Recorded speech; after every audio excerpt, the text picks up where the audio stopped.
Welcome back to Animal Crossing New Horizons. I'm dear darling. I shall see what's going on our lovely island of Fawnhallow today, as we're relaxing as per usual. Pre-stream Animal Crossing, which is rare to say. But yes, pre-stream. I don't think I'll be recording any of our Animal Crossing episodes today, but we'll see. As it turns out, about post-stream, I will be a little bit busy. To the extent where I was like, oh, I'm not actually sure if I have time to stream today, but it seems like I do. I just need to make sure that I pretty promptly finish at 5 o'clock my time rather than 6. So that should be easy to do. Good morning, everyone. Right now in Fawnhallow, it's 11:49 AM on Sunday, April 26, 2026. Shooting stars tonight. Unfortunately, we're not going to see them. But yeah, what am I going to talk about? I actually think for most of this Animal Crossing episode, I'm going to be watching my Umumusme Champions meet runs, mainly because I didn't have time to do them last night. We had a drawing club last night, and it's actually quite a nice drawing club, more of a practical one. I think it was basically a character design question mark one. We are Kawaz in July, or is it June? Wait, I think it's July, but art fight July question mark? July 1st, yes. Is a thing which we've got a lot more people now in our friend group who are going to be partaking in it, which is a lot of fun, but they've not done it before, and they don't currently have any characters necessarily of which to do an art fight. But that's not how you phrase that sentence, but still, of which to actually partake in art fight much. So that's what our drawing club thing was basically art fight prep. For those three, it's to make a character, or start conceptualizing a character to actually use for art fight. And then for the two of us, me and my other friend who I have done art fight multiple times before, we were just like, okay, we'll do like update stuff. So I made a ref sheet, or making a ref sheet for one of my characters who didn't have one. So that's a lot of fun. And then we played Rabbit and Steel for like 5 hours or something till way early in the morning, much earlier in the morning than we should have. But I would say we're making great progress. I would dare I say we're actually getting good at extra mode lunar difficulty now, as I think both of us only have one character left. Which character combination was the hardest? I think it's debatable which is the hardest, because obviously the earlier ones are going to be harder because we're still learning. I think the one that took us the longest, I think it might have been weirdly Hammer Maiden and Pyromancer, or at least it had the most resets maybe. But amusingly, when my friend was playing Hammer Maiden, I was playing Pyromancer, which is honestly, it's a really crazy combination. If you get there's basically one very broken combination you can get, where there's a buff which basically means all luck-based things become guaranteed, and then Pyromancer has a very luck-based build. Anyway, I completely threw that run the first time we got it, and then we did it the second time, and it was the craziest run ever. So yeah. But the second time through, when I got Hammer Maid and my friend got, I can't remember who my friend was even playing now. Grenadier, maybe? I actually can't remember. No, I don't think it was Grenadier, but I can't remember. It actually wasn't too bad, I think. It was frustrating, but it wasn't nearly as bad as I think that way around. I think it was just more frustrating for me this time, because I was playing Hammer Maid, who I'm just like, she needs buffs. Like, still, she's not, even if she's an okay balance class, she's not a fun class to play, which is I think the main je ne sais quoi. But yeah, we're down to the last two. She's got Bruiser, I've got Sniper, both pretty good classes, to be honest. So we're not ending off on a challenge or anything. I think we got all the challenging ones out of the way. Which is the easiest one? There was a couple that we did in one shot, I think. So I think we did the Heavy Blade plus Spell Sword one in one shot. I think we also did the other one, Spell Blade and what did she play? Oh, Ancient in one shot. To be fair, I think those are pretty good classes, all things considered. So we've got the hard ones out of the way, and then all that's left is random mode. I will say though, my small complaint about extra difficulty on Rabbit and Steel, it feels like there's a lot more attacks which are less rote, if that makes sense. In the sense that there's a lot of visual clutter going on in a lot of some of the fights.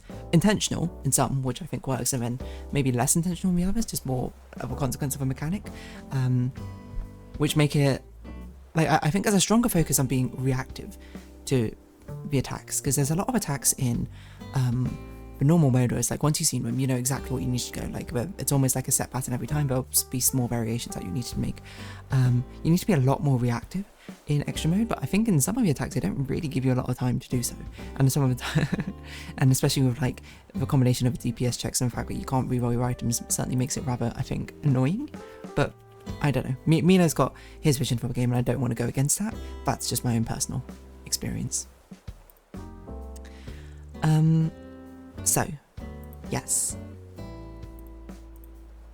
Because I was saying that with my friend, it's like, every time we're like, in classic mode now when we play it in difficulty, we're like, yeah, this is fine. The only time we sort of go, oh no, is if we get Church Mouse Streets early, because they have a lot of mobs, and you need a lot of AoE damage to effectively deal with it, and if you're not playing an AoE, if no one's playing an AoE class, you're going to struggle with it.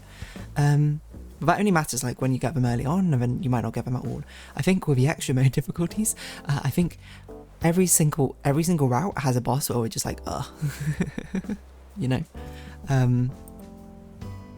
Let me see if they rabbit steal bosses. Has the wiki been updated to include the bosses now, such that? Yes, they got the new bosses in. So I would say the Kingdom Outskirts of Kraken and Geode, perfectly fine. I think all these bosses are. I think Plea has one Lunar mode one, which is just kind of annoying. But it's one where the two giant like meteors go across the screen and each person chain to one. We're playing in 2-player mode, by the way. That one's the only one I find like kind of annoying, because like basically I don't know if there's a better way to do it, but it seems like the best way to do it is basically just one person has to sacrifice all their damage and just basically dodge the spread, and the other person just does all the spread damage. But yeah, each area has like a boss where we're just like, ugh. Liza the Sly Basilisk has one variation, the one where you had to go either side of a beam.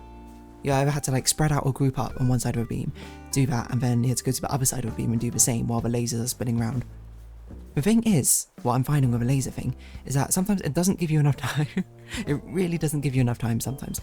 Like, if the lasers are like some patterns, like where they're mostly vertical, that's fine, you get enough time because there's enough spots close enough. If they're the one where it's like mostly horizontal, it's not really enough time, to be honest. But maybe, that one I think is more so that we're not used to the pattern.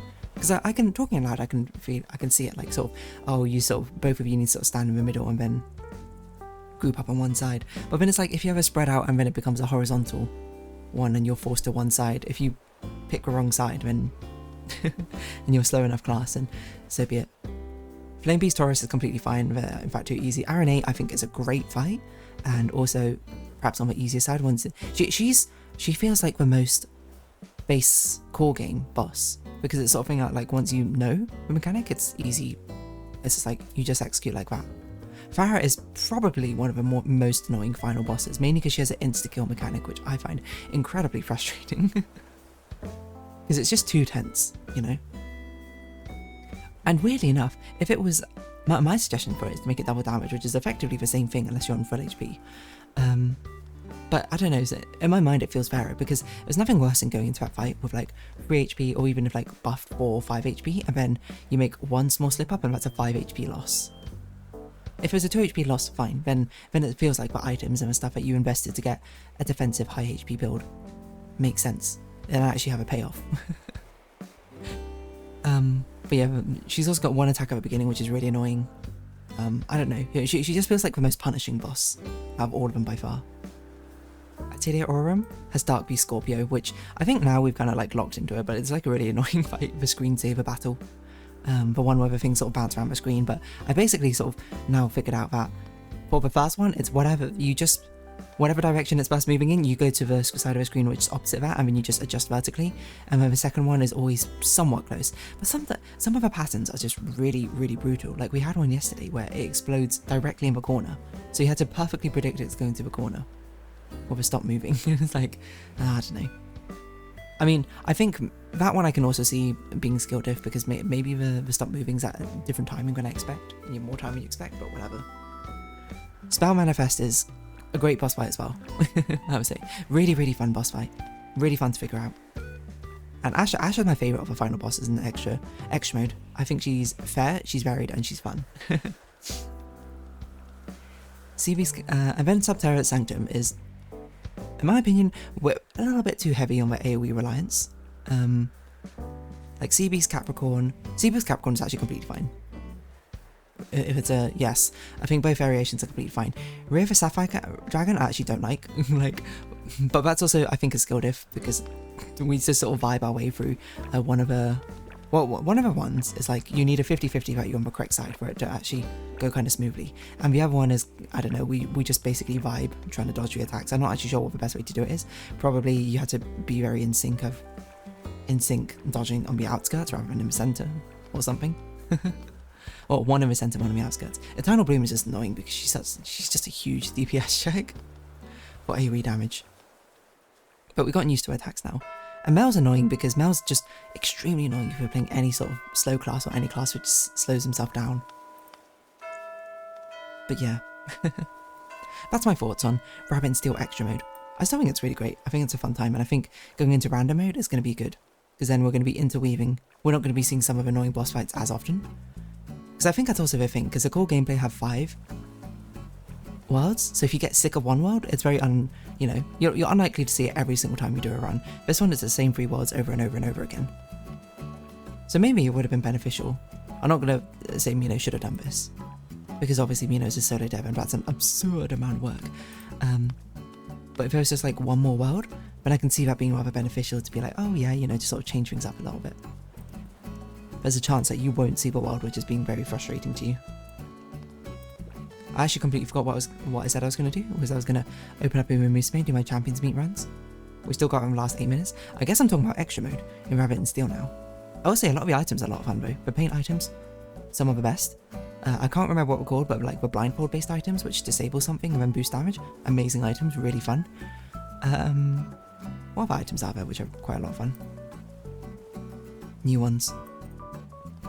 The beach set is fine, I will say. I think a lot of the ability changes are really cool.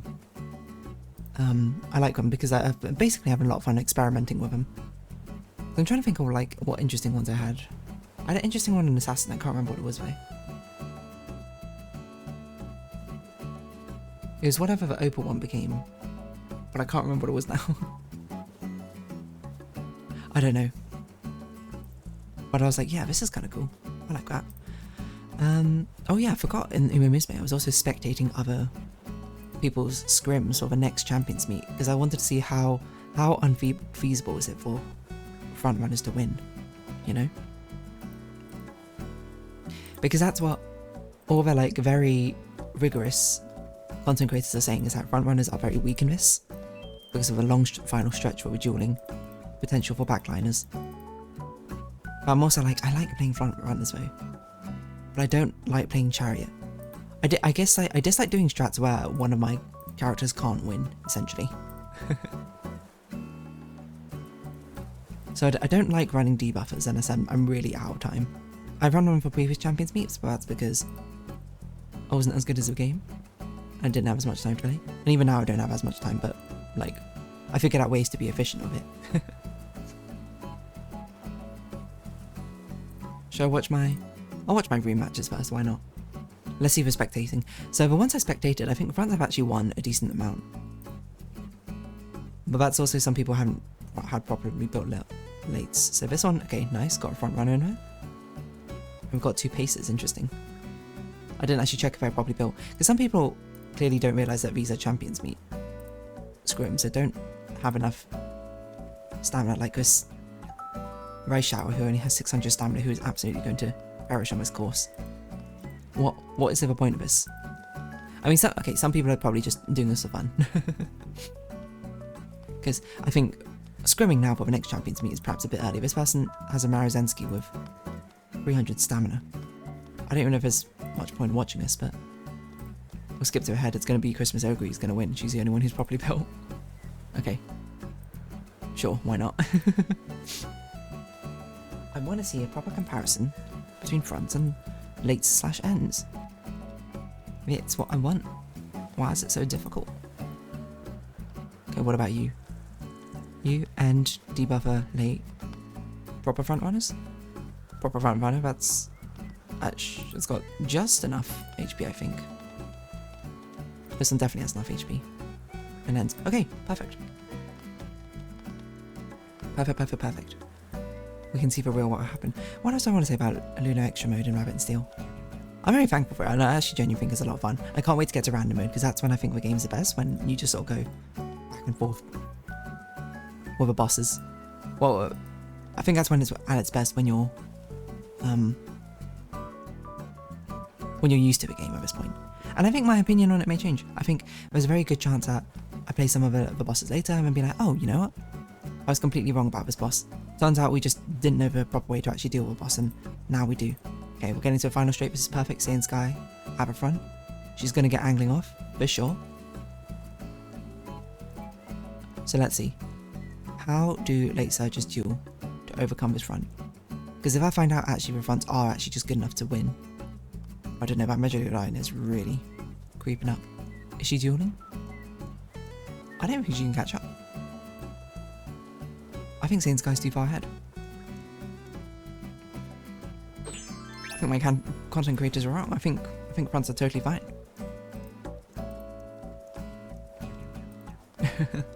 maybe I am fine running fronts then. In which case I will absolutely do so. And I can just reuse the same parents I had last time. Maybe not exactly the same, because I don't think I have enough stamina like that. I should see if actually maybe ones I have right now are good enough. Okay, is this a properly built?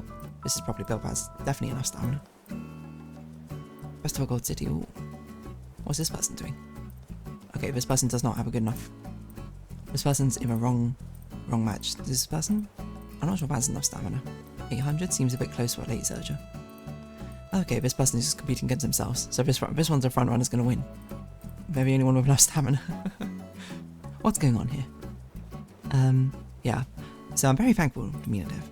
You know, I do have my frustrations with it, but they're not like frustrations at Mino or the game necessarily itself. It's more like, I don't know how to do this boss properly, and it's frustrating, you know. Whoa. Never mind. What do I know? Their own late surger won. Okay, maybe front runners are cooked. Okay, you know what? I'm gonna replay that. I need to see what happened. What do I know? Anyway, I'm gonna wrap this episode up here. And it's clear at this point I'm not even talking about anything anymore. So, if you have been watching, thank you very much. It's been Animal Crossing New Horizons. I've been Dear Darling. Likes, comments, subscription, shares, greatly appreciated. Socials, Discord down below. Hope to see each other again. But for now, it's our farewell. So until next time. Bye bye for now.